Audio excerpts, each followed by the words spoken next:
আমরা আমাদের লাইফের অনেক গুরুত্বপূর্ণ সময় আমরা নষ্ট করে ফেলি বিধায় হচ্ছে আমাদের জীবনের ইমপ্রুভমেন্টটা আমরা অ্যাচিভ করতে পারি না। আমরা যেটা চাই আসলে। ধরেন আপনি জীবনে ভালো কিছু করতে চান, জীবনে অনেক বড় হতে চান।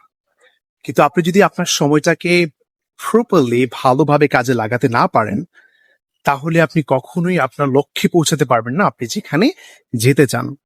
সো আপনার নির্দিষ্ট লক্ষ্যে পৌঁছানোর জন্য আপনার কাজ হচ্ছে সময়টাকে প্রপারলি কাজে লাগানো। আপনি যদি আপনার সময়টা প্রপারলি কাজে লাগাতে পারেন, তাহলে কিন্তু আপনার জীবনে এক চমৎকার পরিবর্তন আনা পসিবল। সো আপনার জাস্ট কাজ হচ্ছে সময়টাকে কাজে লাগানো।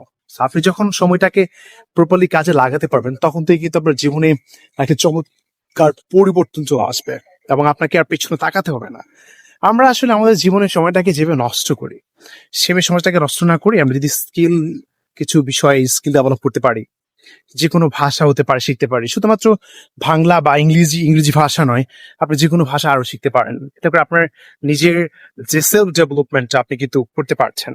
সো এগুলো হচ্ছে আমাদের জীবনে অনেক বেশি ইম্পর্টেন্ট, যে টাইমটাকে প্রপারলি কাজে লাগানো এবং চমৎকার ভাবে নিজের মতো করে কাজ কাজ করা সেলফ ডেভেলপমেন্টের জন্য, নিজের ইমপ্রুভমেন্টের জন্য। সো আপনি যখনই এই কাজগুলো করতে পারবেন, তখন দেখবেন যে আপনার জীবনে খুবই চমৎকার একটা পরিবর্তন এসেছে। আপনি যে জীবনটাকে খুব ভালো করে ফিল করতে পারবেন।